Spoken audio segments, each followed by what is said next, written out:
as, I think, Fremont. And so you dial your local number. It's a dial-up system. It's not the internet. Before the It was called the WELL, Whole Earth Electronic Link. And that was kind of like the meeting place for a lot of people in the Bay Area.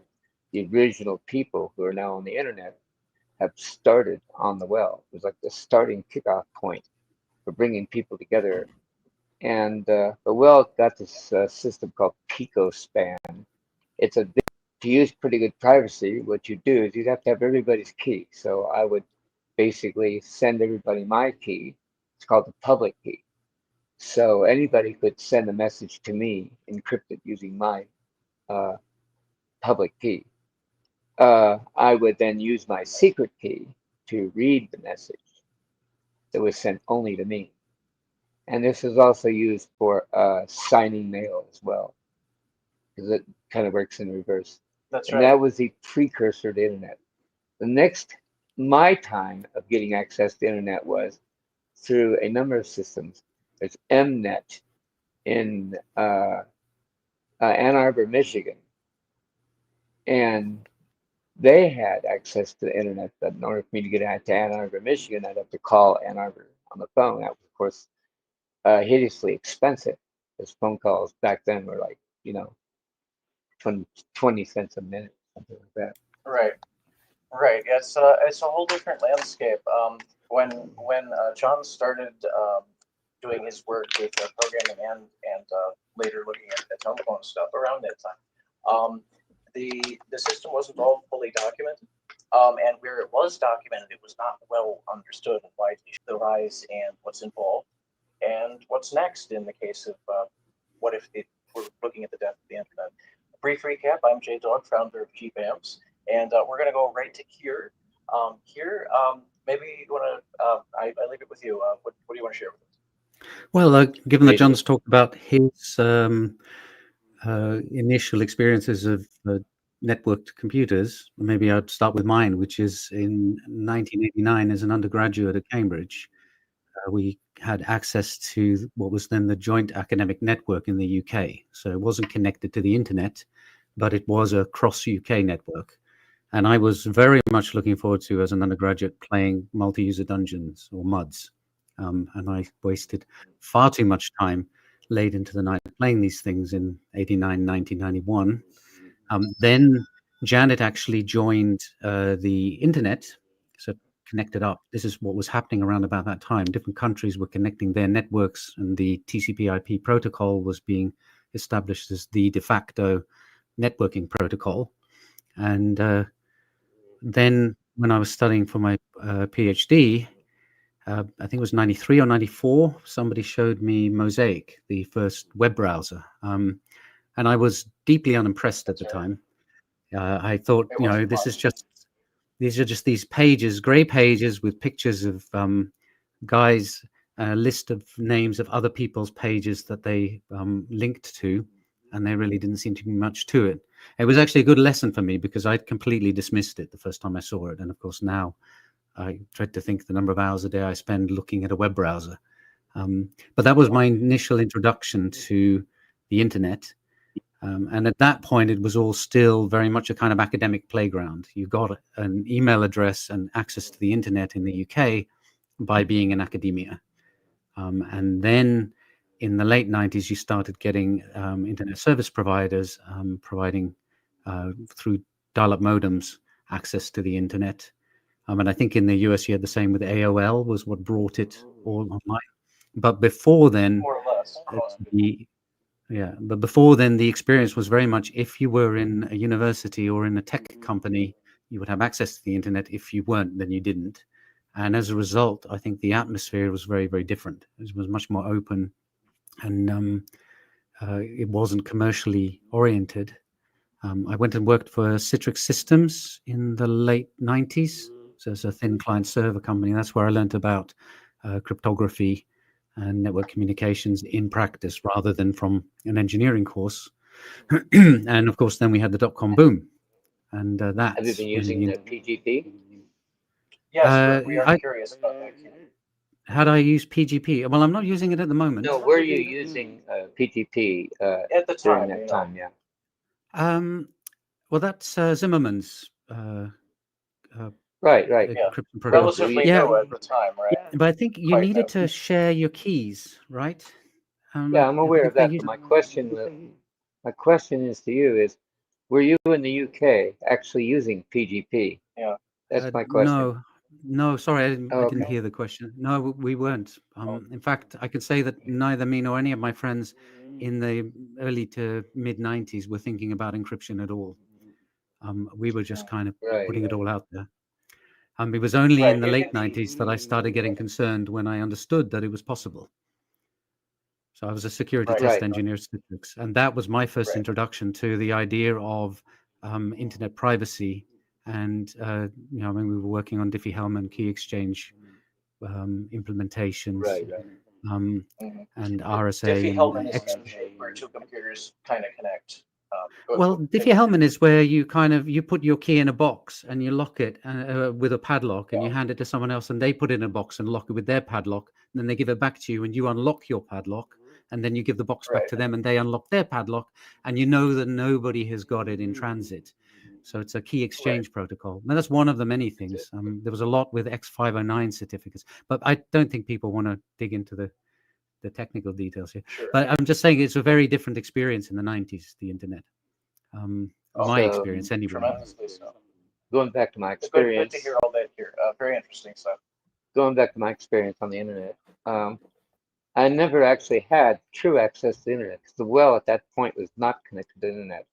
After many years, the well eventually got connected to the internet, and they got very minimal storage for your own accounts at that time.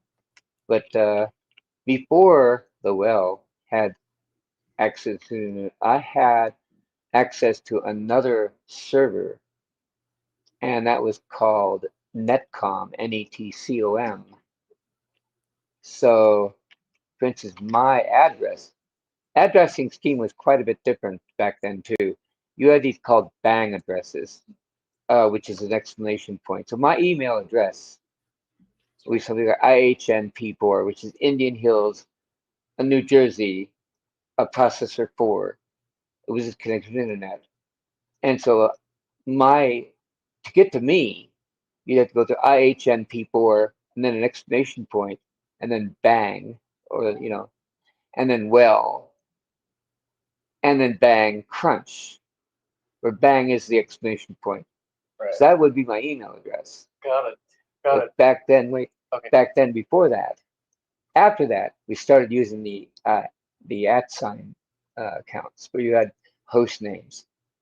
Like then my email address became crunch@well.com.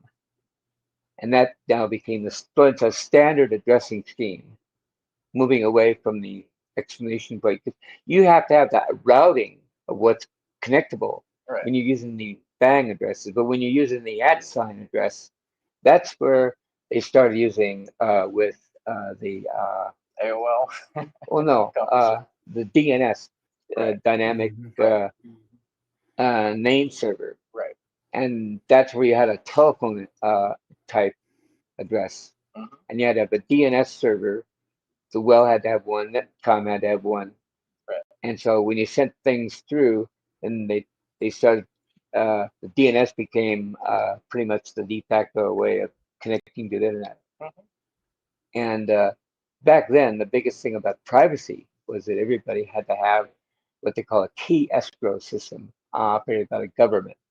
So in order for you to use the key escrow system, you would have to register with the government your name and address and all that stuff to the government, and then you have your key, and you would be able to use this government key exchange system. That way, the government can take tabs on that. Of course, that caused a lot of objections. There's been a lot of negative comments about the key escrow system, and that kind of died out. Right. Eventually. Right. That was before the internet. It was kind of the proto. No, it was part of the internet too. But it would be like PGP. Instead of using PGP, you'd be using the government's key escrow system. Kind of a shared access sort of thing. Exactly. Okay, understood. Yeah, in the early days of the internet, as you hear, if you saw it, if you're there, if you're reminiscing about it, were not an automatic process. DNS is kind of like area codes now, and it's an extreme simplification. But it's not necessary to dial them sometimes, right? If you're in the same area, it's a little bit of a strange analogy, but nothing was automatic in the beginning. I want to say something too about Sure. DNS. One of the things that you have to do when you sign up for the internet is you have to have an IP address. And that IP address is called your Internet Protocol address. Right. And it was like a telephone number, sort of. But it has no association at all with Crunch at well. So my IP address might be 192.168.10.15 and an @ Crunch. But that you don't do that anymore. Instead, when you set up for the internet, you have your DNS server address. So all connections to internet going through DNS. So my name, well.com, would you'd look that up in your DNS server, and that would then give you your IP address. That was how I would connect to the well, is through this IP address, and that was sort of how it all became possible to use the internet. The internet itself is a very complicated system, even back then, and now it's even worse, a lot worse. Yes.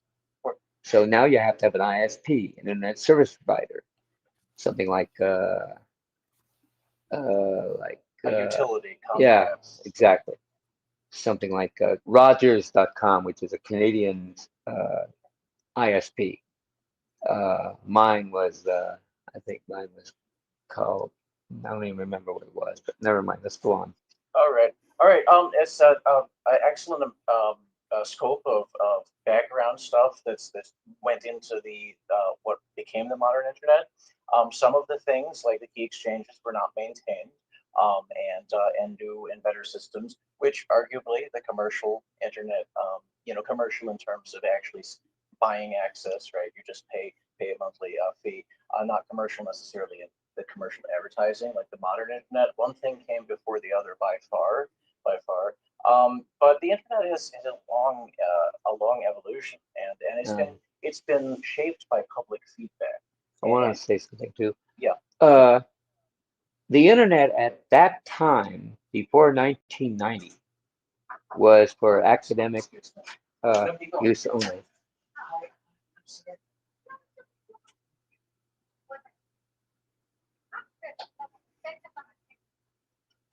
So the internet back then was for non-commercial educational purposes. Companies would use it to communicate with. They wouldn't be able to promote their products.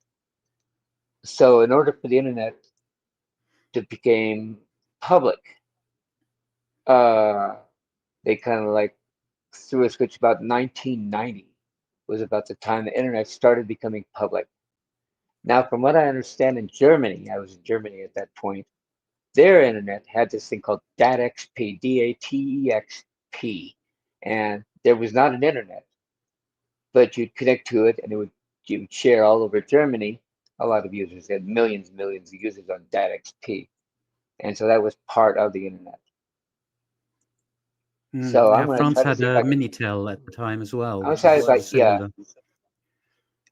to try to bring in Guido Kerber from Germany, so you get on my phone here and access and email him the link, see if he could join us, and he'll talk a little bit about the internet back then, if I'm allowed a moment to do that. So I'll turn it over to Jeff to take care of it. Sure.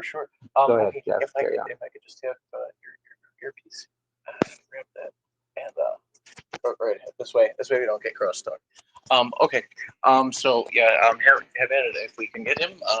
That's more experts, the better. So I want to hear you're on a roll there. I want to give you an opportunity to jump in with any thoughts you have here, and I kind of want to bring in the audience, so recap where we're at right now. Sure. So I mean, John's right. The internet's had a long evolution. I mean, it started with a project from from DARPA, Defense Advanced Project Research Association. I can't remember what the last day stands for. And they had ARPANET, and the aim there was to build a communication network that didn't have a central control system, so it couldn't be destroyed in a war by just one missile strike or one bomb. And so they came up with a solution, being decentralization, make sure that there's no central thing. Then in the 80s, the Internet Protocol became a sort of standard for the communication, and it became more of an academic area. In the 90s, companies started recognizing that it could have commercial value. And now we're in the 2000s, where the commercial has taken over, and all that original playground aspect to it is basically been wiped out for most people. Everybody goes to a few handfuls of websites now, and that's their experience of the internet. The rest is still there. You can still use it the way it used to be used. It's just that most people aren't aware of the fact that that's possible. Oh, that is such a great point here. Here, I didn't hear that one. right. So basically, here's point is that the steps that have been involved have all been crucial, and it wasn't always commercial. It's very shortly summarized. To the point where we are today is a far cry, in expression terms, from both where we were and maybe the potential of the internet. Is that a fair statement? Yeah, maybe? seems fair. Okay. Well, here, I mean, so I feel that so much. Now, I got on the internet later, and I have a little, a newer experience on some of the technology. And I have an IT background. I've worked in it for many years. But what really matters, I think, because this is an experience, and what does it mean to us, and where does it go, type of discussion. The internet, to me, and you had a point there which was so good here. I'm going to try to circle back to it. The internet might be described, and was described by some. Some people still believe that it is. Some people certainly believe it was or could have been the single greatest achievement of mankind. Right now that kind of slogan is used for AI. Okay, whatever. But the internet is supposed to be like a new place list, like virtual Library of Alexandria, things like that. A vast repository store of human knowledge, which you could access for basically the same price as a library. This is the concept, right? Which is free, supposedly, essentially. Mhm. Okay. This is kind of the wellspring. This is why, and yeah, strategic advantage. Yes, here's right. The foundational aspect of it was to not lose all your marbles if if one ship sinks in metaphoric terms, but we're talking about on land. The internet the word is redundancy, right? It offers a redundant, reroutable, a durable network that allows the pathways to information are not easily severed, and that's the crucial underpinning of it. Well, it became commercial later. Actually, the internet was derived from the ARPANET, right. Advanced Research Projects Agency, and a lot of the colleges and universities were all connected to this thing called the ARPANET. The ARPANET was funded by the government. It was a government-operated system. True. Yeah, but actually, it's kind of coincidental that the government wanted a decentralized system to prevent damage Right, exactly. to the system, The whole thing out. was, So in a sense, it's a kind of censorship resistance in terms of being censored by bombs, right? Now we look at it as censorship resistance in terms of there's lots and lots of no's. I see John's joined. We see a parallel in blockchain, which is the area that I now specialize in, where you're looking at censorship resistance through decentralization again. And I think a lot of people forget that the aim is not decentralization. That's the means. The aim is censorship resistance. And just decentralization is a way to do that. And not only the censorship was because this was during the Cold War. Okay, so all these military installations and colleges and universities would be connected to this superly redundant system through packet switching. So if one node is knocked out by a nuclear bomb, another system would take over the communications. And right, so and that is censorship resistance, because the ultimate form of censorship is is that what nuking you call somebody. it? Right. Well, no life, no data, as far as organic organisms are concerned. Yeah. So super important. And John R, I believe is with us. John is has a background in a variety of technology fields, programming, chiefly, and his concentration is fintech and a variety of Web3. John, if John R, if you want to go ahead and take it away, just introduce yourself. Yeah, John Rigler here. It's good to see you, Keir. I'm focused on, I guess, what I adamantly still want to call Web3. I don't You can see keep Barron trying. Trump as They're not going to give it to you. Barron Trump is not an ambassador of Web3. I don't see it. I see it as the replacement of Web2. But you're right. I mean, if you can come up with a better word for it, I'm all ears. But yeah, it's to me, it's the idea that we can take the core technology of blockchain in the form of crypto, which is, I call it a public blockchain, and use it for data instead of just money. That it's all built there for us, and we can kind of take advantage of it. It's not moral or immoral. It just is what it is. It's like a force of nature almost. So that's what I'm passionate about. That's what I build, and the way I build things now, there's not even a central website or domain to take down. It's. Well, that's where it all went wrong, John. Right? Once you had domain names that people bought and sold. Yeah, Right. absolutely. Yeah. I mean, Yeah. and that was sort of, I think, to me, the key point was 1998 when John Postel died. Do you remember John? He was the guy who managed all the IP address stuff and the root DNS servers, and he was like fighting against it becoming, against domain names becoming a commercial significance. Not only was there Right. DNS, but there was also a IP address assignments. Yeah. And like Yeah. I'm not sure what Europe is. I think the United States was well, they had like, I can't remember them all. Yeah. Each assigned IP address had their own. The APNIC was one of them, I think, Mm. and these were the people that assigned IP addresses. Right. for- Yeah. And that up had- until that was 1998, that it was was the handled in underlying- That was the underlying thing. Hmm. So you had DNS, which would point to the IP address, and the IP address be assigned by country or by regional area of thing. I think it's called I can't remember. Geo assignment. I think if Sorry, go ahead. possible, maybe what we could gamify is not falling into technology traps, right? Oh. Because I remember things like Usenet News or Oh, yeah. IRC, right? All those things were incredible, and they just got blown out of the water by whatever, Alta Vista or Yahoo, Google, you name it. I mean, but there were some great decentralization built in the beginning that we've just forgotten about.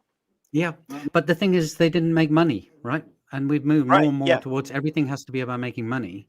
And I mean, this is the thing. Google worked out how to monetize the data faster than any of the other search engines. Facebook worked out how to monetize social media ahead of MySpace and LiveJournal. And I don't know if you remember that, things like that, right? The ones that work out how to make money from it eventually grow, dominate, and wipe out the competition. And the average person doesn't see the better things that are out there. They see what's advertised. well said here. Right. Yeah. One of the bigger national companies was CompuServe. That was one of the biggest commercially available. It's like an internet. You had email, you could pass messages back and forth, you could pass files back and forth, and things like that. It wasn't the internet. You had to pay a ridiculously high fee, anywhere between like $20 an hour to connect to these things. It's very expensive. Yeah. And eventually, things like AOL.com, of course, was one of them. And in fact, what they did was they'd mail out discs that you could boot your AOL disk and automatically could get connected to the AOL, America Online. That's right. Yeah, and so avalanches of discs, mountains of discs. Yeah, They exactly. were used as coasters, frisbees, wall art. And you're absolutely right. I think, would that be fairly described, CompuServe at the time, as a large intranet? Is that Yeah, well, it could be. Yeah, you could think of it as that way. Sure, sure. And it's just kind of its own little niche that's attached to the internet. It's not fully, you know. So not as the the way I- internet became Yeah. The more way I and thought more about it, popular, part Well, I part wanna of give the you a internet. chance. I want to give you a chance, John. Oh, okay. Okay. You I want to finish your continue. point? I want to continue saying something about. Oh, Now I want sorry. to try to drive the discussion into social networking. One of the biggest ones that I can remember was there was of course Facebook, and then there was um, MySpace. MySpace. Yeah, MySpace was one of the biggest ones. Before Facebook. Yeah. And that was when it was very public. Teenagers would log into it.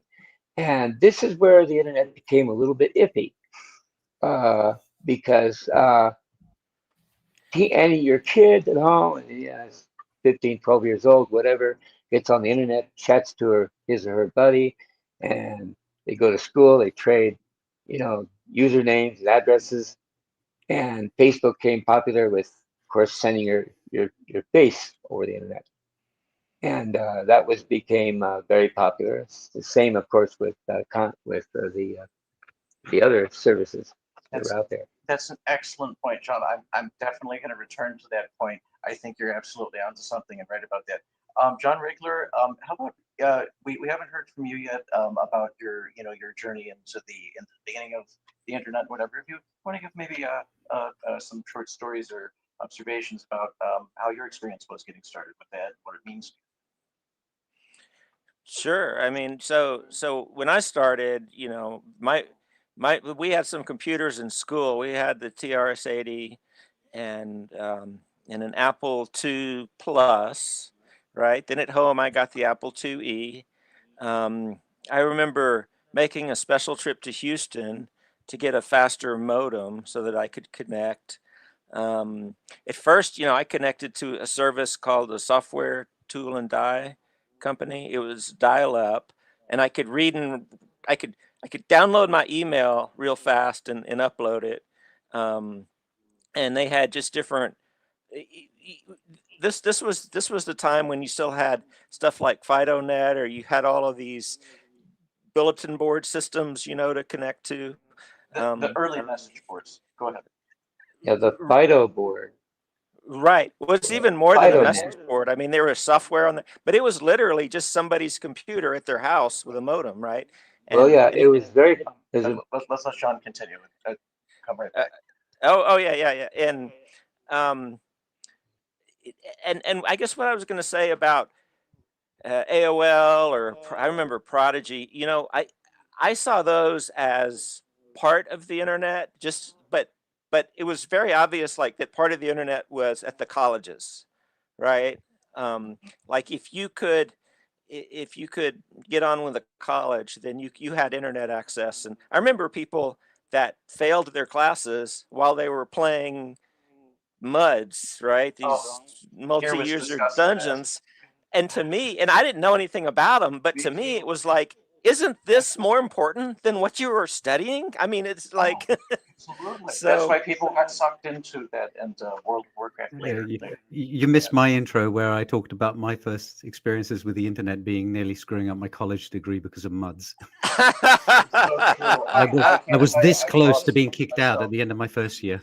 well, I was, Mugs are amazing. yeah, and I was a humanities major, so I was like a liberal arts major, and I took just computer classes as electives. And I remember one of them, it was the class where you learn about stacks and queues and that sort of thing.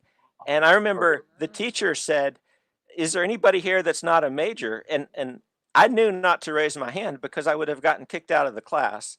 Um, and today, now I've kind of interacted with some colleges, and maybe you guys have some insight into this, but it doesn't seem like the students are getting the same level of computer coding that I got, that I was kind of expecting when I began to work with them. It just, it seemed like there's a lot of theory, but not a lot of coding. And I hear you. I hear you on that one. That's a whole deep subject. I absolutely agree. The stats back it up. It's across the board.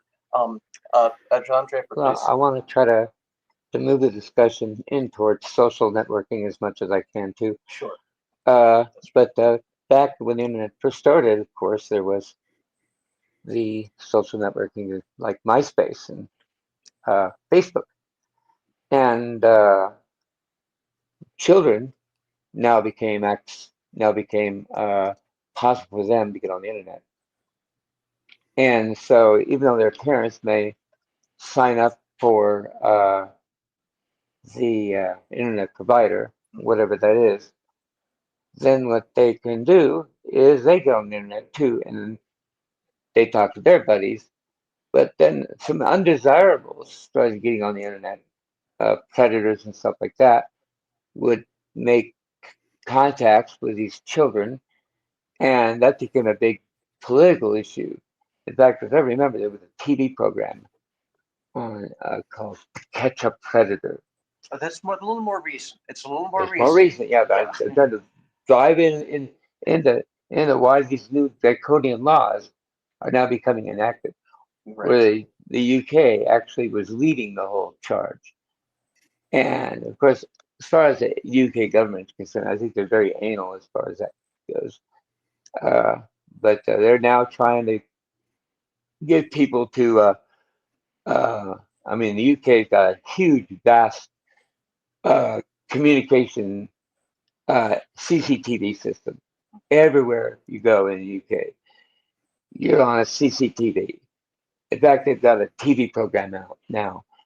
I don't know what platform it's on, but it's called Hunted.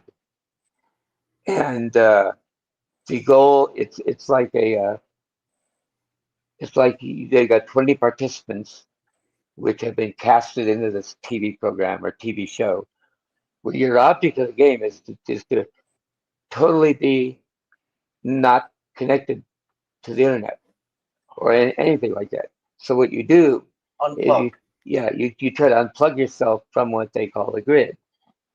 And so people would try to, they all start from a certain point. They got a half an hour to get to a place where they can feel comfortable. And from there on, they can go out into the woods or whatever like that. Whenever they want to make money, they draw from the ATM card.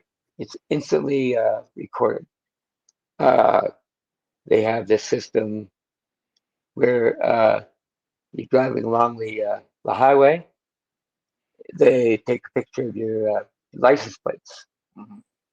And Automated surveillance. automated surveillance, yeah. China, of course, is way leading up to it. And so I'm going to leave it at that, take it over to Jeff and anybody else who wants to move it on from that discussion or into this topic, trying to get into the main reason why we're here. Awesome points, everyone. I just like to kind of just bring it in.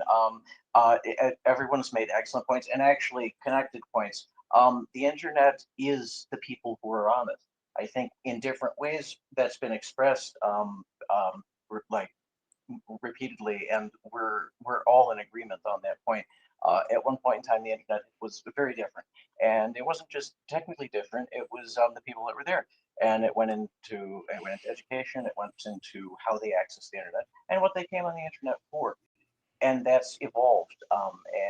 And some might say degraded, some might say elevated, but it's changed over time for sure. And yeah, it's a people centric thing.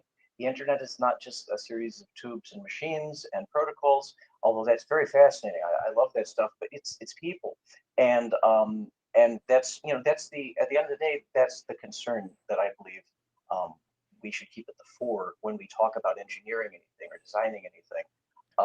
That's going to affect, especially millions and billions of people. Before you change something like that, like super change it, like you're trying to do now with automated surveillance online on the networks, right? Not just cameras, but we're talking the word we would use, the term now is dox yourself, right? You give over all of your information just so you could kind of like maybe check out a library book. Some people would maybe do more nefarious things, but the fact is, if everyone has to give it over just to get access, it's a whole different system, right? And so that's what these new laws are that are coming in. And a point, John? Yeah, I wanted to say something about the internet to the government now. Then back then, even started to want to have more control over the internet. And I'll just give an example. Like China has got this thing called a social credit system. And if you're seen helping a lady cross the street, you raise your social credit. And if you do something like steal something, then it lowers your social credit. You start in the middle, and the higher you go in your social credit, the more services you're allowed to do. You're allowed to book a train ride, you're allowed to do that. But if your social credit is low, then you're not able to do anything. The government controls everything, and everybody's got their own QR code, and all that. That's their identity. Right. And this now leads to these new laws that now have to allow, in order for children to get access to the internet, now they have to identify themselves. Yes, but everybody does. Everybody does, you're not a exactly. child. Well, everybody does, exactly. So when you want to get on a website, you have to be registered. And the Chinese people, in order to get on the internet, you've got to have a registered ID. It's different. It's a national ID. It's not the same as your email address. Right. And like I said, China's leading it. Now America is now, and of course the UK and all the rest of the world is now moving toward that direction. And that's a very scary direction to be in. It's terrifying to know what's going on. That means you're not going to be allowed to, access certain web pages unless you are registered by the government to give you that access. It's the ISPs, of course, are going to be, accessing that database too. So they'll be able to block your access if they don't like you, whatever reason. And that becomes a very contentious point of what's going on now, leading into today. All these government bills going on right now that will allow you to do all these things. So I'll let you, Jeff, explain these things about these new bills that are being proposed and all that. Sure. For anyone that's watching that may not be as familiar with what's happening right now, it's like you didn't hear about it on the news, maybe, but even if you did you hear everything about it? There's a lot to know. The internet is very complex, as if It's you want. not in the mainstream media at all. Yeah, it's notably absent, and yet it will affect billions. So we believe that discussion and in the spirit of the internet, free exchange of knowledge and discussion, and maybe even a little debate, civil and enlightening debate, very good stuff. So that's what this is, maybe sort of jumping off and educational on its own. This discussion. So there are a variety of bills. They're going to be listed in the description. And this is in the U.S. and there's other particular ones other places. I would suggest it probably benefit us more to address it in more of a general and perspective sense, because there's so many. Imagine reading laws on a stream. There's so many particulars and jurisdictional competitive differences between the bills. The aim is simple, right? Ultimately, it's a common aim. The aim is to make your digital identity, in a sense, right, your de facto identity.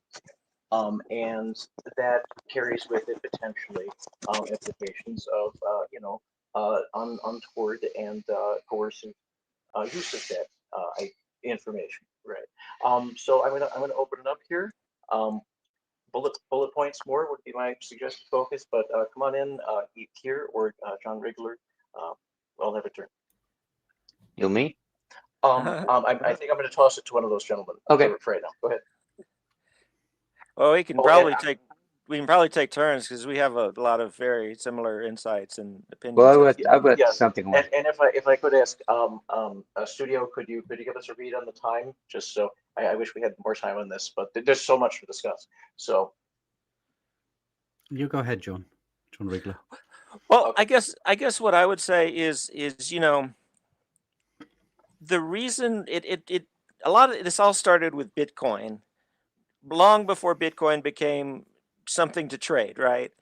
With Bitcoin, you have this group of miners that work together to build the blockchain, but then all of the users can make their own identities and bring their own identities into the system, and you identify yourself, and then somebody sends you some Bitcoin, and now you're connected, and so even from the beginning, people were saying, well, this doesn't have to be about money. It can be about data. It can be a social network. It can be all sorts of things, and you can have as many IDs as you want, and your identity can come from your connections.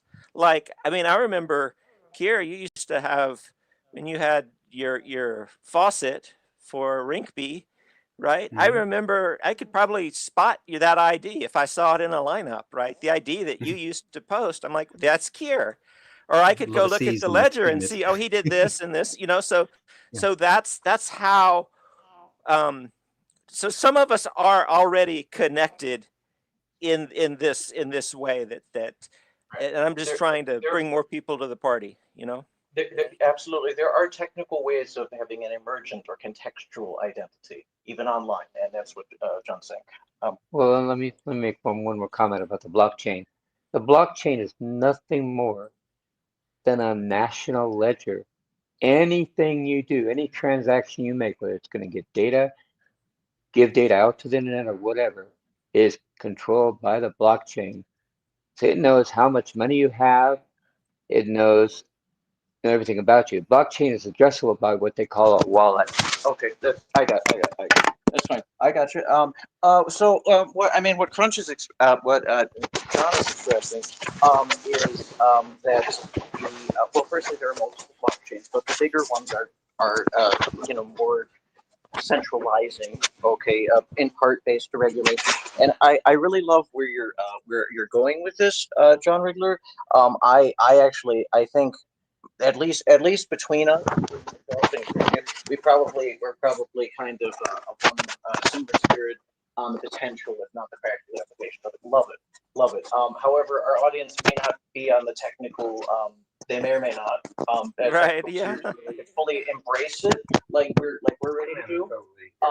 Okay. Yeah. And so I'm gonna say let's do the dedicated. Let's do more dedicated on that.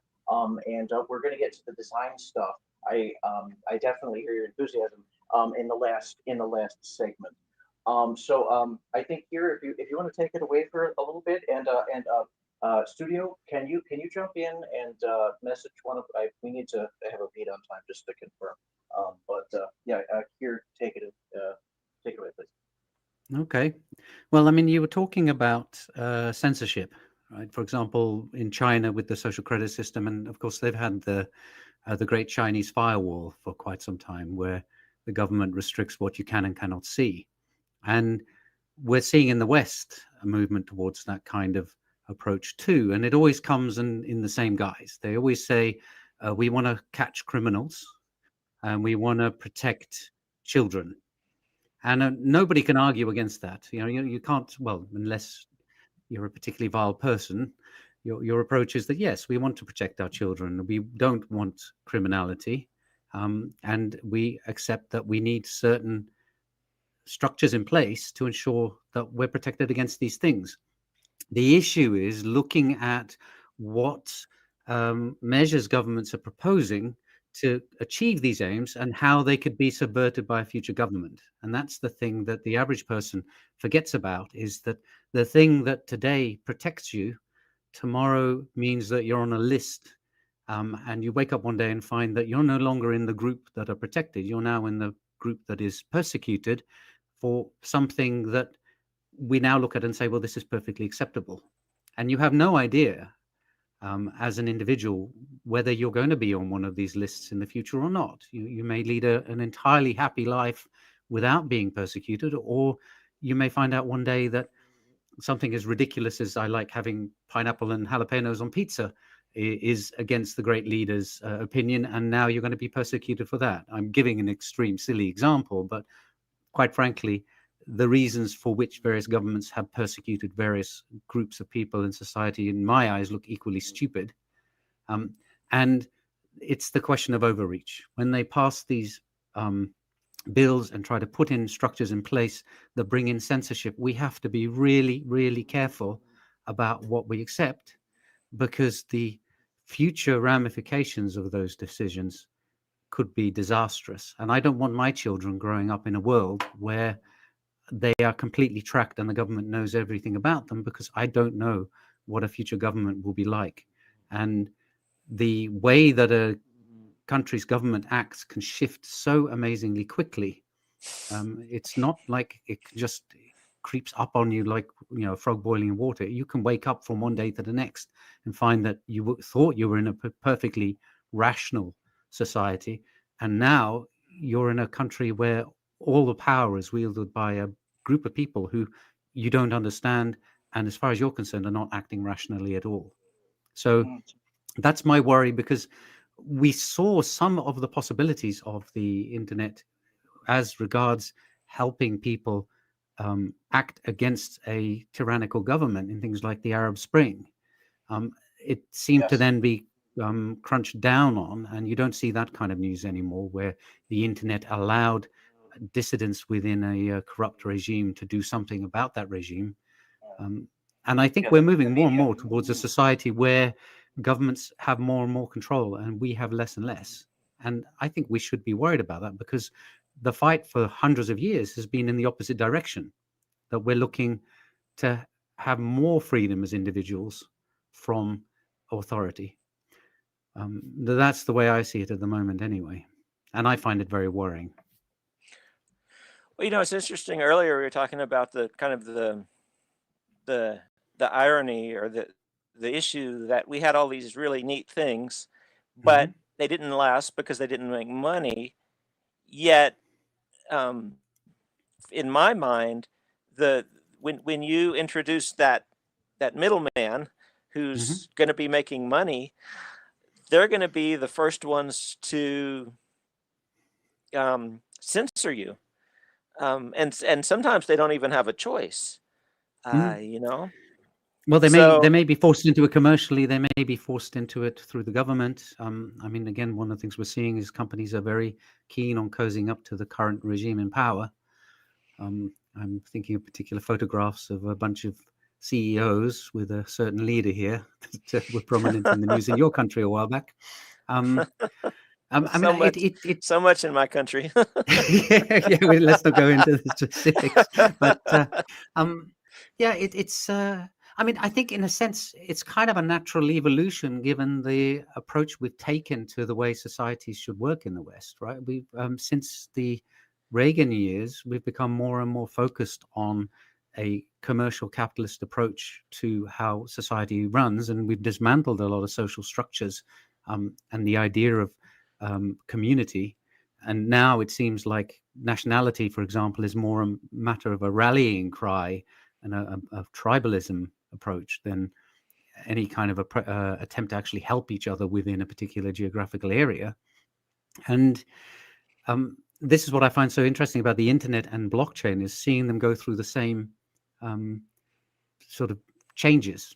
Seeing blockchain go through the kind of a bunch of techie enthusiasts to a bunch of political idealists to now mainstream commercial adoption and a financial thing.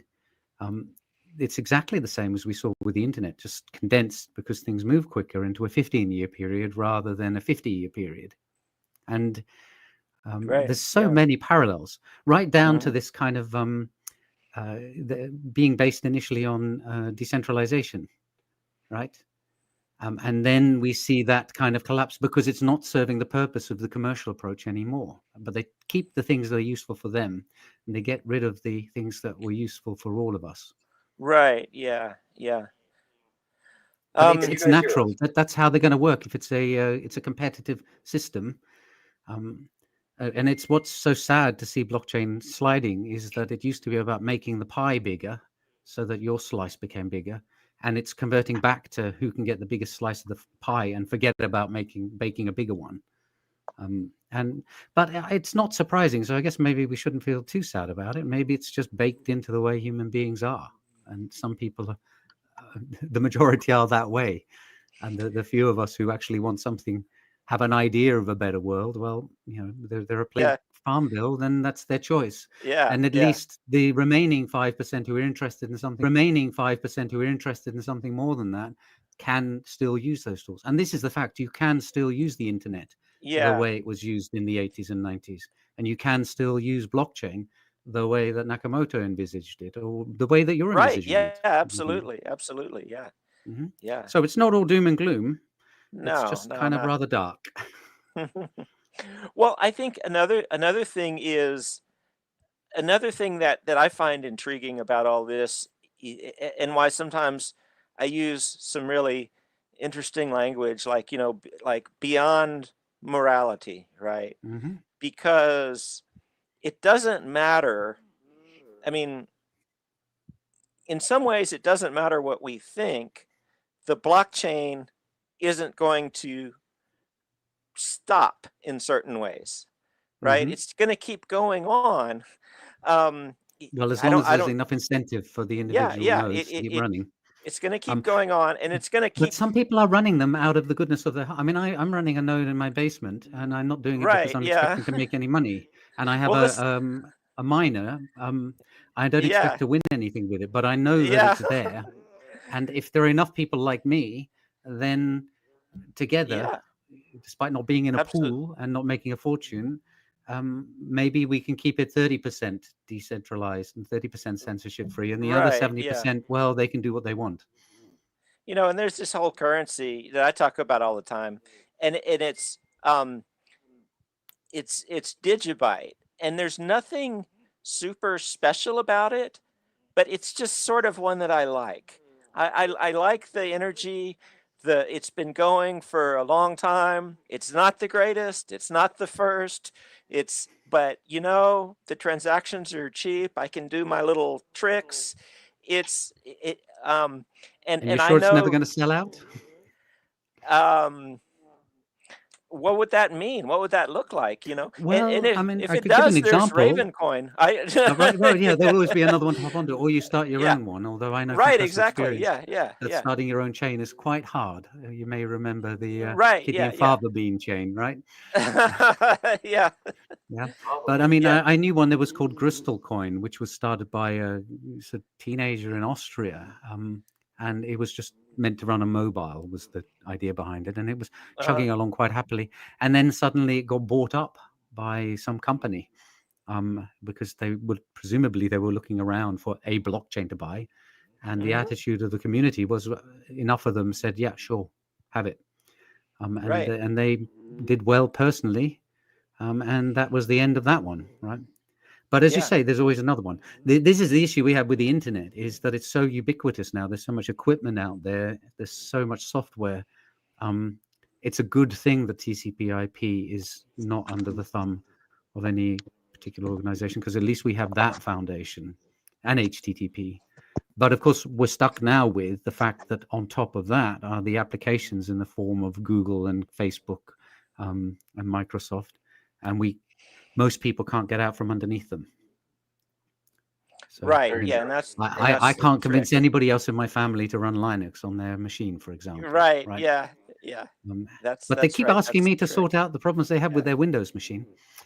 Well, there's one thing that's interesting. You know, if I could redirect, your enthusiasm is definitely, and I share it as for a round coin as a pathway.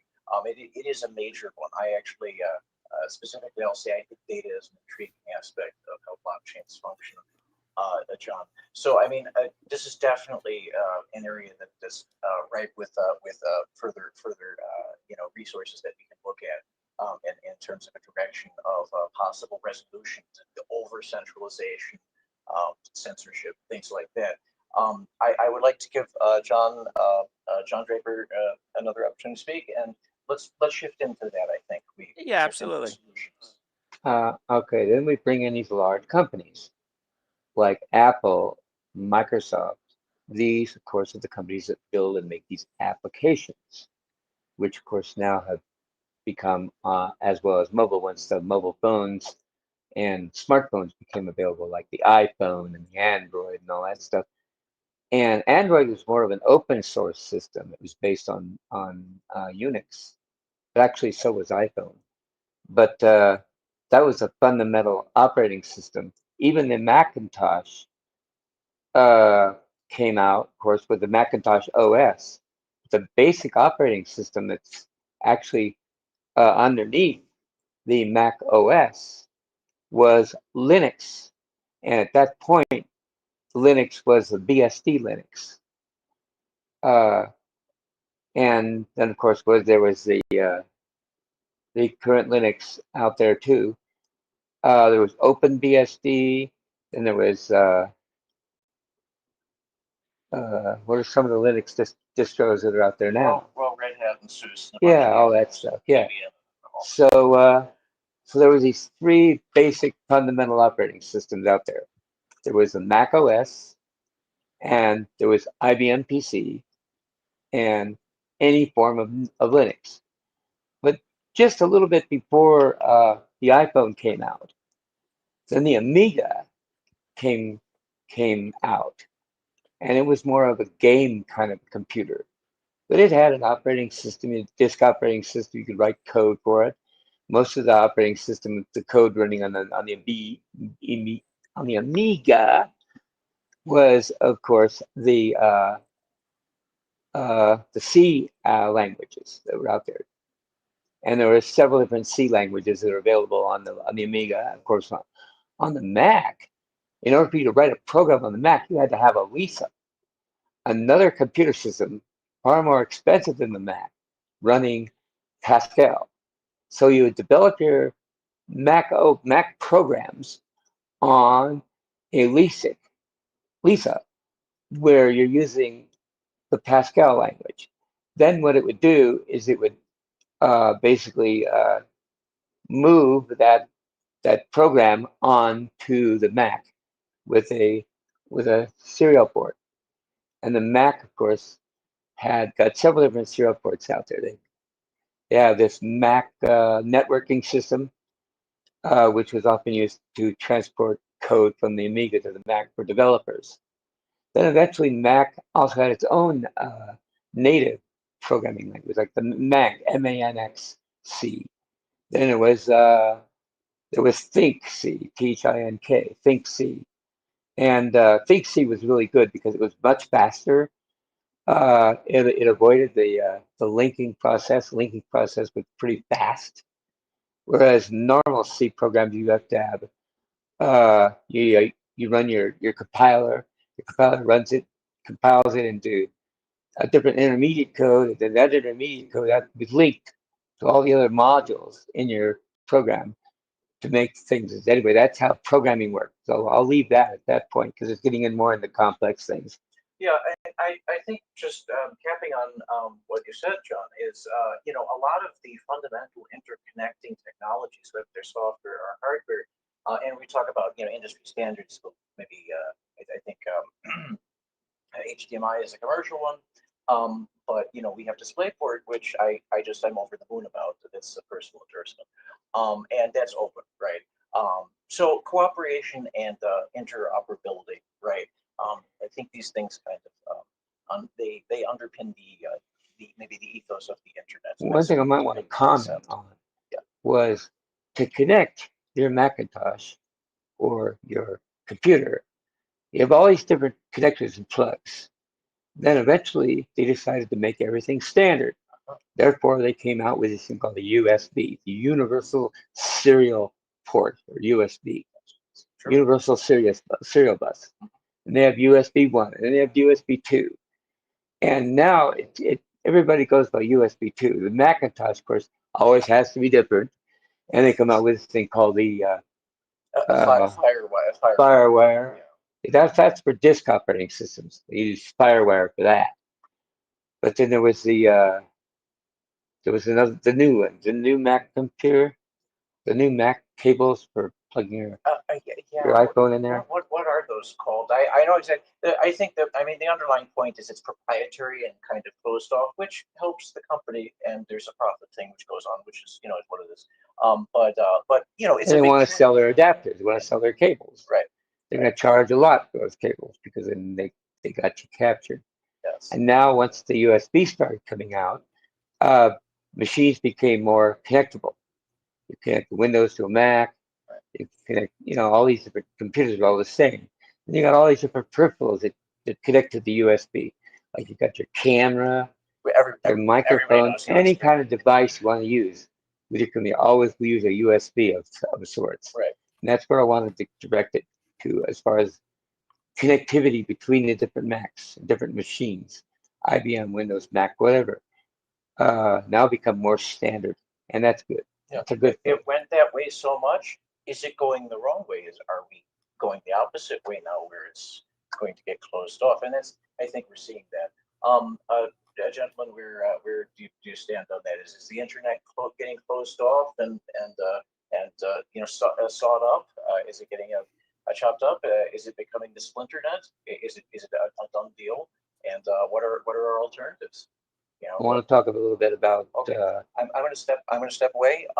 So John, go ahead, and if you want to. I want to talk a little bit about communication platforms. Okay, they've got Facebook Messenger. They've got Apple's got their own, and then these independent third-party apps started coming out, where you've got applications like WhatsApp, Telegram, and of course Signal. Signal was developed and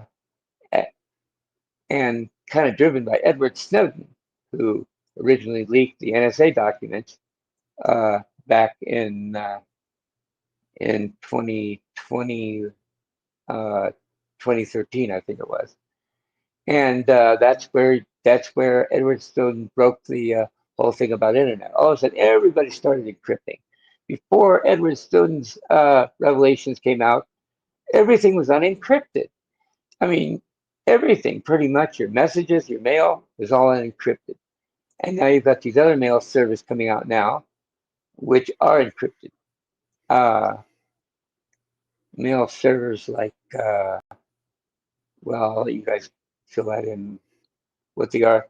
But Signal was the best one so far that I've come across, because Signal, they don't save your keys. So no matter what, only you can decrypt your messages sent to you by Signal. Not even Signal itself will know and keep track of it. We go with instant messenger with Facebook. Those messages are controlled by the server, by Facebook. So when you send an encrypted message, sure, you're going point-to-point encryption, but what happens when the government wants to read your mail, read your messages? Well, Facebook can be forced by a subpoena to release the keys to allow you to be able to read and decrypt messages from Facebook. Not so with Signal.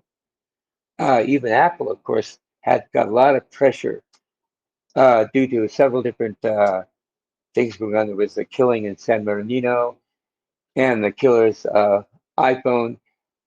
I had information that the police needed to get to strengthen their case, and Apple refused to give them the codes. Then there's other applications coming out now, which are really, this is like the current cutting edge technology now. We're talking about the Israeli coming out with their new system that allows you to be able to just turn any iPhone into a spy device, and that is now possible. So even your iPhone, even though Apple will do their best to protect your privacy, these third-party companies have come out with these applications, which will allow you to be able to just tap into your iPhone and it becomes a spy device. And that, of course, has been very not so well liked. But it's only available to state actors. You can't get a copy of that program because you pay a lot of money and you're part of the state government, whether it's federal or state or whatever. They can get access to it. And look what happened to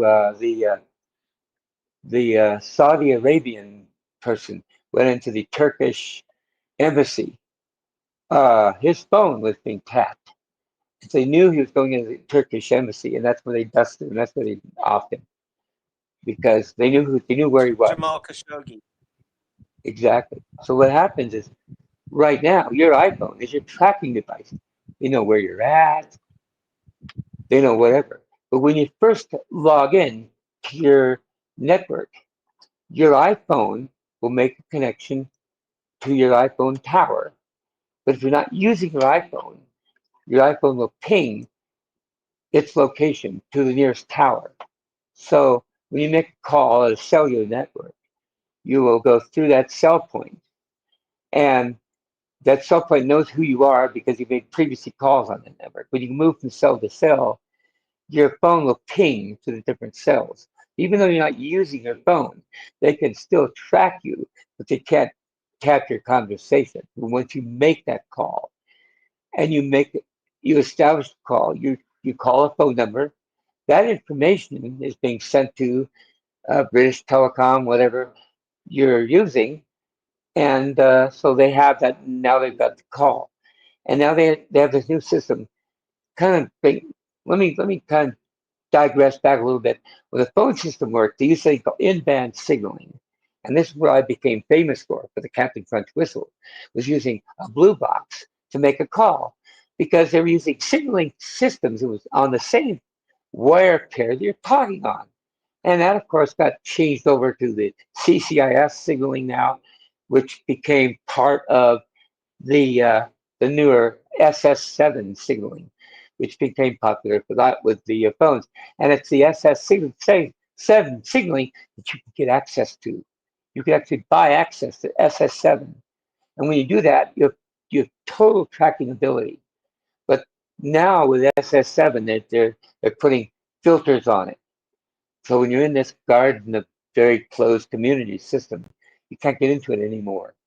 The German companies now that have the access will do it. So this guy Carl Knowles in Berlin, who basically cracked the SS7 protocol, and there's several different articles on how you're able to use SS7 to track your phone, and that is not as sophisticated as the Israeli system, but it does the same thing. It will track you. You make your text calls. It'll record your incoming calls. You can go back and you can play back the incoming call weeks later if you have to, and all that. So back in the day, if you made a call on the iPhone or whatever, and 10 years later, the government can still access that phone call you made 10 years ago through that system because it saves all that system. Then there was government control on how long you can keep that information. I don't know what it is, what the numbers are. It might be a year, 5 years, whatever. But that information is stored forever. And the internet itself is this huge repository of information. So if you post something on the internet 10 years ago, it's still there.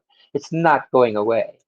And this is something you want to be aware of when you're using the internet, is you have to be aware that you post something, it's never going away. And if you email something, it's never going away. It's always going to be available to anybody that wants it, mostly government operators and state actors. I'll go ahead.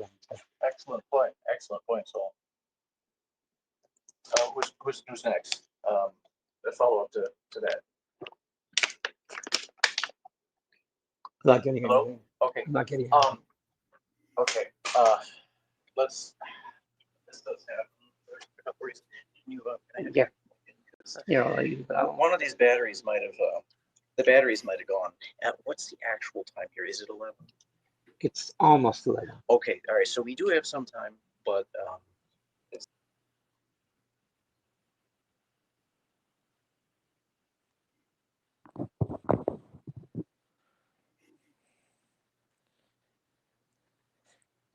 I guess one follow up is, you know, having worked in what I call enterprise IT for decades.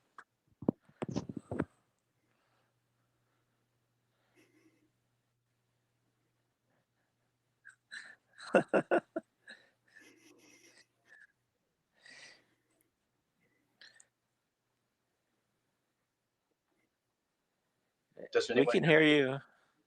Okay. Okay. Well, do you see us? Sort of. Yeah. The camera is like Okay. right. So the camera is sideways, right between John, you it's guys. apparently it is post-processed. Oh. Yes. Yeah. So HQ, if you would be so kind as to look at that. Okay. Well, I don't know why it blipped out, but these things happen. So I do want to continue the conversation as it gets a little closer to 12. I have a plane I have to catch. I have to. So let's roll on. I think we've had lots of problems, and it's easy to point the problems, although accurately pointing to them. That's why IT exists. If you're doing it right. Well, what about the solutions? Are there solutions to these kinds of things? And I've heard. I know crypto's one.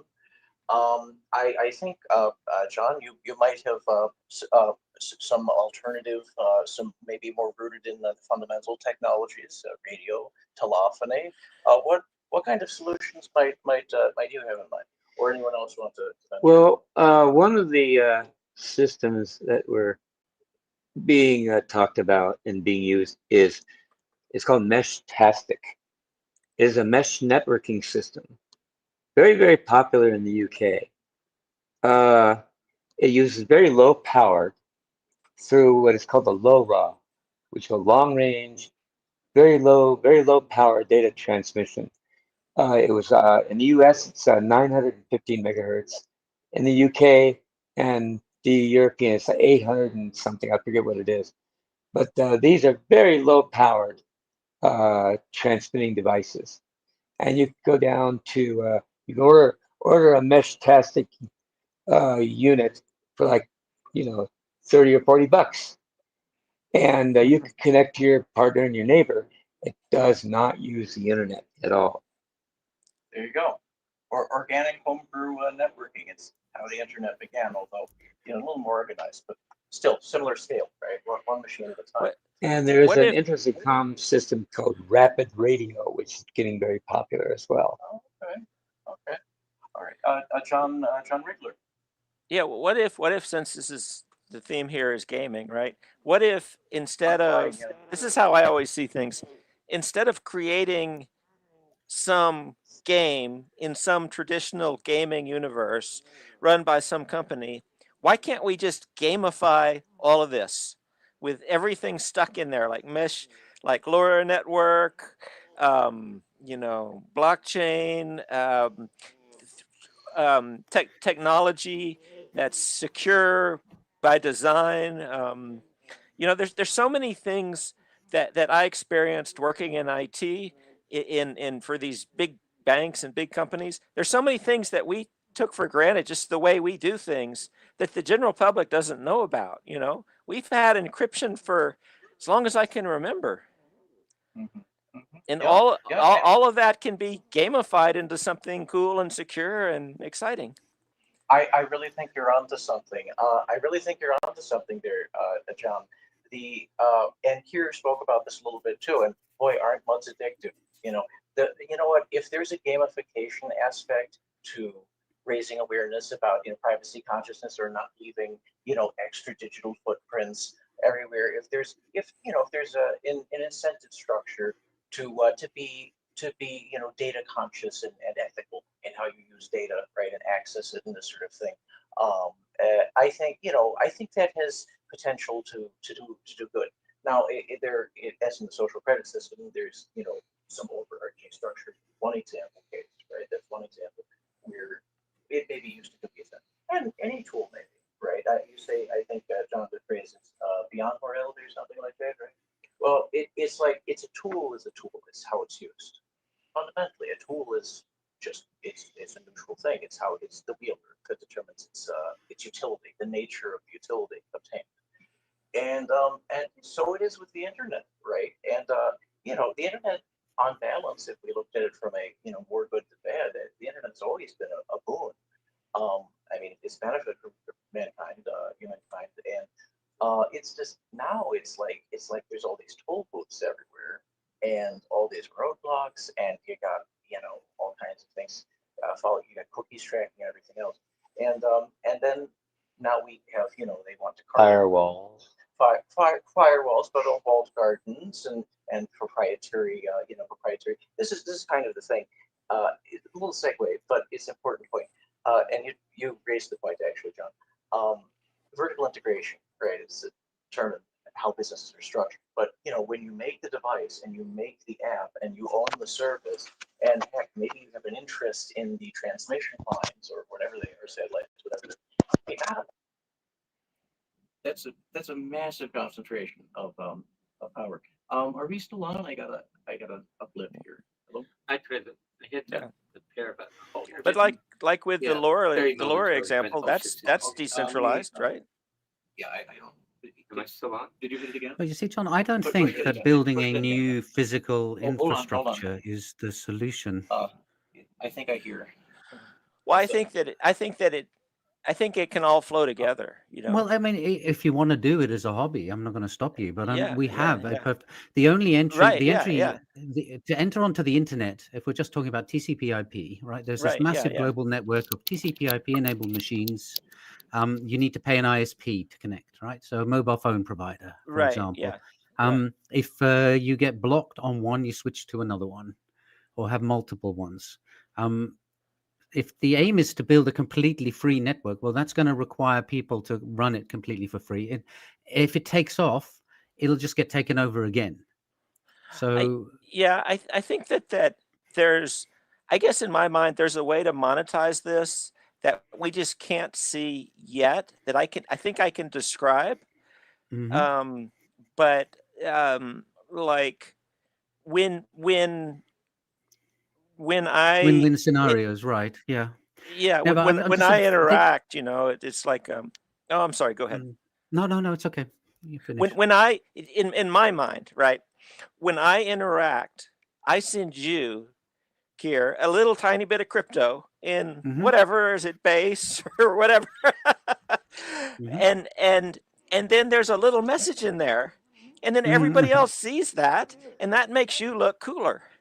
And that's Right. it. And you have Yeah. that little bit of crypto. That's all it is. That's all it needs to be. No, but I'm sort of, if we look, I mean, it's one approach, and it doesn't need to be built on a separate physical network. The Right. existing Yeah, one's yeah, fine for yeah. that, right? I mean, the issue Yeah. we have is that there's this huge cultural block on the internet. The internet has actually always been about culture, right? It's just that the culture that started off was very different to the culture that now dominates it, and it's happened step by step and then very, very quickly. I mean, you may remember like terms like the September that never ended, right? The internet used to have this thing that every September the new college students would arrive, and they didn't know about netiquette, and then the old timers would teach them that writing in all caps is shouting, right? Stuff like that. Yeah. But then what happened was they just came when AOL arrived. There were so many people arrived at the same time that the old guard was too small. They got swamped. They couldn't educate them all into what netiquette was, and that was the end of of netiquette. Ask him to define netiquette. And so the thing here is that we have a culture, and it was one thing in the 80s, another thing in the 90s. It's now shifted, and it's huge. There's a large number of people on the internet, and most of them aren't interested in anything political, really, or anything. They're interested in entertainment and convenience. They're not interested in privacy, and if they are interested in politics, it's about ranting a bit about something and then forgetting about it. So you can forget about those. My take is that go and spend your life on TikTok or Snapchat or whatever the next thing is that comes along. You don't need to build a new physical network for us to communicate. We can use the existing one, and that culture may grow to a reasonable size, or it may not. But you're not going to solve it with LoRa or things like that, because you'll just repeat the same stuff again. Right, but I think with something like LoRa, it's something that people.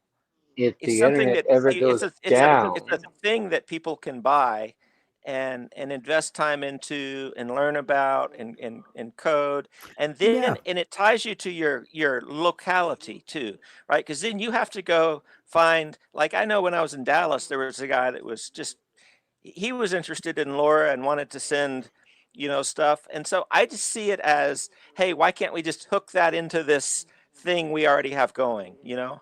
That's all. Yeah, I'm not saying it shouldn't happen. I'm just saying it's not going to solve the problem of a corporately controlled, censored, government lockdown internet, right? Right. It will for a small number of people for a short period of time. If it were to become ubiquitous, they would just step in and do the same thing. Plus, the thing that you're proposing to do with it can already be done with the existing network, because we can communicate encrypted over TCP/IP. And if they contact our ISP or our mobile provider and say, block this guy, you and I go and get prepaid phones, right? So one thing I really want to emphasize is the fragility of the internet. It's not going to take very much to completely take down the internet. It's been taken down many times before, but not on a global scale. Of course, about EMP, the electromagnetic pulse. It's a very, very powerful pulse, which is the image from an atomic or a nuclear bomb. Or solar activity. CME, solar mass ejection, SME. And all of these things, back in the 1800s, there was this Carrington event that there was such massive solar disruption that the telegraph, the only thing that was available at the time was telegraphs. The telegraph operator gets shocked by hitting the key or hitting a certain line. The lines would practically melt. And back then, there was hardly any power grid going on. And now everything is very sensitive to EMP pulses. And now, with the World War III looming ahead, I sure the hell hope it doesn't happen. But people ought to be prepared to understand that the internet goes down, the phone goes down, you are not in communication with anybody except maybe smoke signals. And so one of the things that LoRa is really good for is total removal from the internet. You're still going to be able to communicate, maybe not on a national scale, but maybe on a local scale within like 10 or 15 miles. If you have a good mesh network, like the people. That's a different problem to the one we're discussing here, though, right? I mean, you shifting into survivalist. What if we have a right? I mean, we were talking about government overreach and censorship and things like that. I mean, there are heaps of topics that are equally important. Large war could be a facet of the same thing. Sometimes purposes suggest themselves from the availability of the means, and LoRa being a low-cost technology, it might be a good add-on or pickup. We can use I want to make an apology too. Right? Yes. Well, there again. Earlier, Earlier, I was disconnected from the audio. You can use your bow thing. Earlier, I was disconnected from the audio channel, so I didn't hear quite everything that you said, so I may have been off topic. For that, I apologize. Yeah, it's okay. We're adapting. Yeah. It's all right. No, it I can. just still believe that building a new infrastructure to combat government censorship is not the right approach, given that we have a network that you can use to circumvent it if you want to. It's just Yes. that the general population won't be aware that there is this alternate use of the same network that bypasses all that stuff, and therefore its effect, its reach in society will be much, much less than putting I up a want to public also standard mention website. that If I may, here I just want to embrace the point you've raised. I'm pleased to hear kind of a counterpoint to the predicate, right? There's a little bit of an assumption here, maybe the worst case scenario. That's why we have a discussion. Is it true? What can we do about it? So I appreciate the counterpoint there, and yeah, if fight for the internet. Our message, our website, is the front of our site says fight for the internet, fight to make it the best it could be and keep it free, open, and full and fair for everybody. Okay, but look on the on the horizon at potential exigent circumstances and see Right. what alternatives are there. I want to add a little thing about too, as far as communication goes. We're talking about LoRa. There's other types of communications as well. Back in the early days, there's citizen band radio. Of course, there's ham band radio. Ham, you've got to basically take a test about your competency about using ham radio, about the rules and regulations. And of None course, of there's that's GMRS, none of which that's is like gonna matter. CB with a squelch. Well, it is a technical fix, and you're absolutely right on. John is the radio dude. He set one up on the mountain top. Yeah. Anyway, so let's hear from you, John. Yeah, I mean, Me? Okay. Technology is a wide gamut, and when one fails, it tends to lend itself to rethinking. Maybe is that the right way? It's an evolutionary process. Please go ahead, John Rick. Yeah, if the shit hits the fan, as they say, it doesn't matter if you have a ham radio license at that point. Nobody's coming after you. Go ahead and transmit whatever you want at that point. The main thing is you need to find a tower to bounce off of. And I would say you could get one of these little Baofangs and you can hook it up to your computer and you can just, that can be a very slow version of the internet. And again, all of these things, if you're Yeah, I got one interested, too. if you're interested in this, that's gold. Figure out the next thing to do. Like move the next step down that path and try to find your cohort. Because otherwise it's just talk, but there's and I think that gamifying all of this is if it's something that interests you, then um let's play the war game in real life. We can do that now. I agree.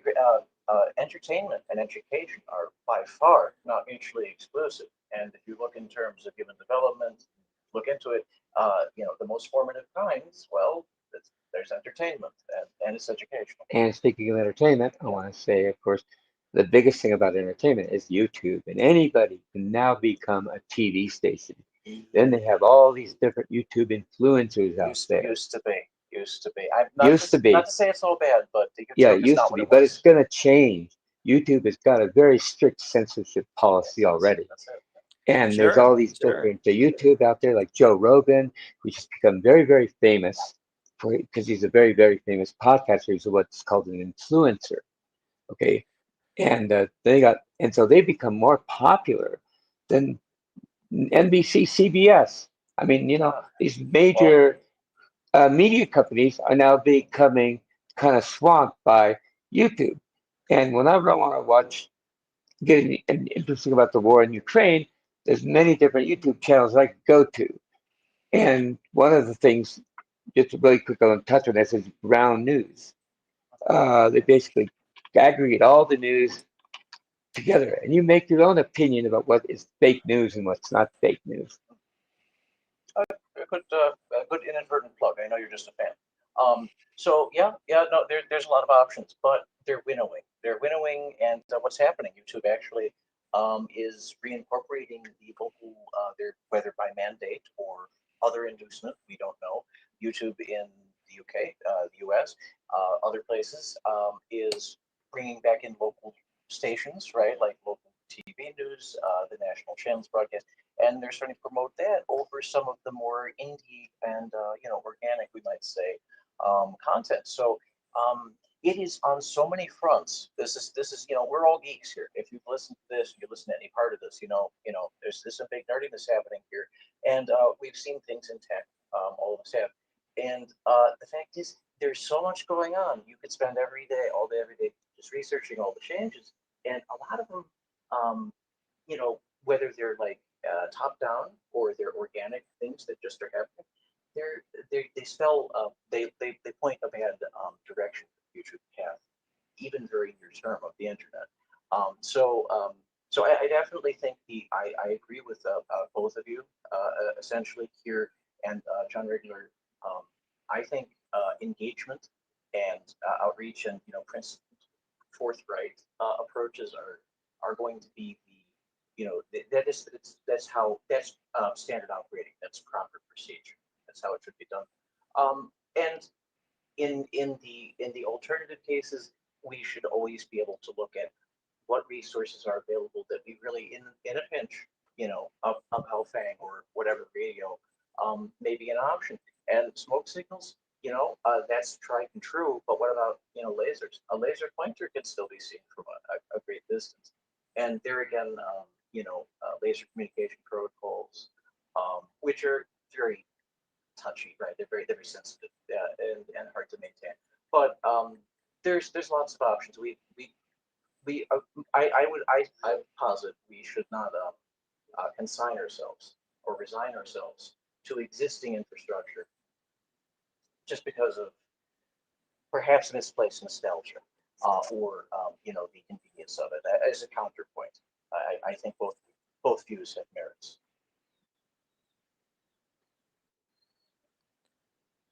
I think I lost the audio again. Did this go out again? I don't hear anybody. I can hear Hey. you, Doug. Oh, I can hear. Okay. Okay, never mind. Well, I guess I might dropped. But yeah, I mean, it's all on the table. Right, Congress. There's instructions on the site. There's different countries' parliaments. You can do that. We're recommending that. Right, saving the internet is actually what this is about. It may say the death of the internet, but we have a chance to not have the death of the internet. But it requires, as Keir says, it requires mass scale involvement. We need people who don't maybe care about technology like we do as much to get involved and say, hey, this matters. I want my privacy. I don't want everything to be tracked and maybe be sold something at twice the price because they know I'm interested in it. I mean, that's one example. So yeah, a diversity of options, and there are more tried and true technologies, but I think we should keep our mind open on that. That's that's kind of the direction we're looking here, right?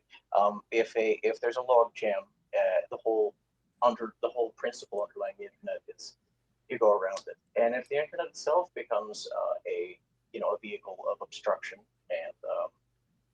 and other worse things potentially, There are ways around it.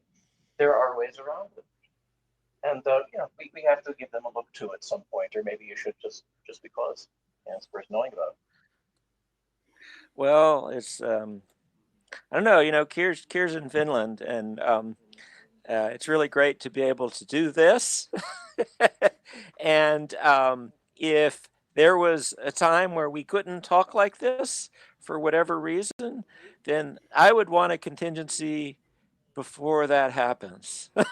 That's all I can say, Absolutely, I feel the same way. That's why we're here. Let's have the talk while we can have the talk. That's right. Yeah. And I think it's about just start build things, and then try to get people to look at what you've built, which is really hard. A hobbyist or experimentalist, it starts with one being willing to, as they put in the time and the ingenuity and figure out what's going to work or not. Yeah. Whether other people know it or not, well, we hope. It would be I think nice. you have to get hooked. You have to get hooked on an idea so much that it starts to eat away at the rest of your life, and then maybe you're on the right path. That's right. That's right. And before the internet became really anything like we know today, where there was the Homebrew Computer Club. There was things like Yeah, I can talk about that all day long. I know, and John is one of the original members. So the human networking under. I was one that Steve Wozniak on the Homebrew Computer Club. This is true. Fact check says it's true. And we're so glad you did. Yeah, Apple would not have been possible. Well, of course, Steve Jobs said that the Apple was not possible, would not have been possible without the blue box. Actually, he said that. Yeah. There's a whole there's even a book about the little blue box. That's Beyond the little blue box. By the way, it's my book. I do want to promote that while I'm here. Okay. And you get it available on Amazon and on eBay, and you can also get get my website, which is John Draper, which is my name, .us. Very easy to remember. JohnDraper.us. That's my website. Right. And you go up there and you could learn about me and all that. You can how to contact me. It's through the website. Is it available off the internet, by the way? That's a good question. Not available off the internet yet. Not yet. But I think we may be looking. You better prepare for the contingencies. Yeah. Mm-hmm. Yeah. And I mean, we're on the internet now, but there's swag around too sometimes. So it's cool things. So I for my part, I'm kind of an all options on the table, sort of guy. In principle, obviously, if you approach everything that way, you go crazy. It won't be effective, but in principle, I think that's the point of technology. The fundamental reason technology exists is to empower people, right? Like that's why. Evolutionarily, this is why it exists. It's to empower the user, usually the same one that created it, right? And so, if the internet becomes a vehicle for wide-scale disempowerment, all of the technologies, I think, fundamentally in human nature, they may be on the table, and we should make the best of the best resources that we've been able to furnish ourselves. The internet, I think, might just be one, and it's a culture. It's I think I was speaking to the human connections before the technical ones. There's so much work to do, and I think most of the world's people in one way or another through phones are online now. There was no mandate for that. It's no like education or here's how to use the internet. It's just people kind of just did, and we have to live and love, or not like so much the consequences. It's so hard to see how to engage such such a broad audience, such a broad user base. But games are something that speak to everyone across languages and devices and space. So that may be a way, and I think it's done very well so far, which is why it's so troubling that the among others, Visa and Master card are they're intruding on consumer choice. Long story short, this is my opinion. It also is a lot of evidence that this is going on right now, and that's part of these bills are focused on some of the motives behind that. It's a desire to restrict choice. The internet is all about choice. I mean, even as late as the early 1990s, companies were not even on the web. That's right. When I was living in Florida, I would go around trying to get businesses to get on the internet. It was almost impossible to get them on the internet. That's right. Make web pages for them and stuff like that. And so that became possible only like 5 years after that. And in the early 2000s, companies were starting to get on the internet, like American Airlines, businesses like that. Yeah, and now it's impossible to get them off the internet, and sometimes they're trying to keep people off unless. Right. So. Yeah. Okay. So I think we may have rides coming What? up. I have one Yeah. report that I have to look at. Is there anything? I think we have at least a few minutes of closing up. Here, John Draper, bring it. Yeah, Bring it in. I told the driver 12:15. It's now Yeah, I think you want to wrap up. It's not possible to talk in like this. Yeah. 12:30. I'm Would be sorry. great. Say Okay. Wrap All it right. up. Yeah. Kier, I see your message. I have some bandwidth Okay, issues, so I couldn't yeah. reply, but we can do that. We can talk on LinkedIn or something. Yeah, hold on. for you Bye-bye. as long as I can before I have to go, because we you know we want everyone to have their viewpoint expressed. That's the whole point. So yeah, take it away if you want. I'm not hearing It's hard. We anybody. couldn't really hear what you were saying. Oh, well, I had my hand over my, yeah, I serve dual purposes Oh. too well. Well, gentlemen, I was just saying, I want to open the floor. Everyone has said tremendously important, insightful, and valuable things here. Yeah, so Keir, you've joined us as far away as Finland. Thank you so much. And I loved hearing about your early internet experiences and background. Do you want to say? I want to open the floor to you and John Regular. So By the way, address me as just John Crunch, he's going to be John Crunch. so I can be, because there's two Johns here, and it's very confusing. Very often, I don't know which John you're referring to. That's why I say John Regular. I think the problem will resolve itself in a couple of minutes, John. Okay. Okay. No, I'm fine, thank you. I think I've had plenty of opportunity to talk. So. Okay. Yeah. I mean, John Regular. Do you want to any remarks before we close? No, I mean, thanks for inviting me to this. You know, it's an ongoing conversation, and I'm here in Austin trying to connect with the community in real life, and I've had some progress doing that. So, you know, look forward to staying in touch. I'll certainly check out the Blue Box book.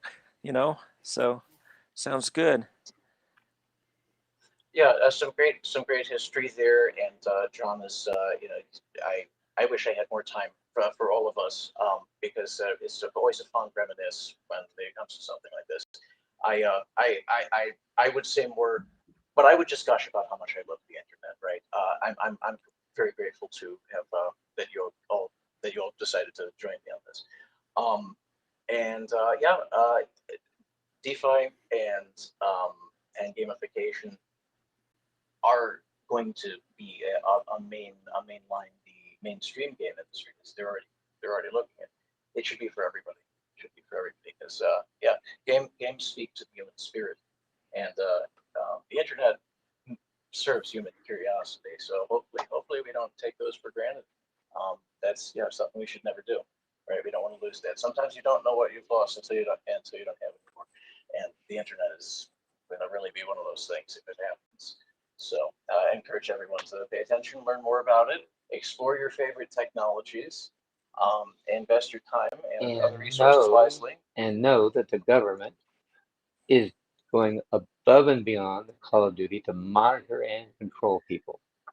And what's happening in China right now with the social credit system, it's very fascist right now. It's absolutely terrifying to be in China right now, to be a Chinese citizen and have every system aspect of being monitored. You go out your apartment, they already know where you're at.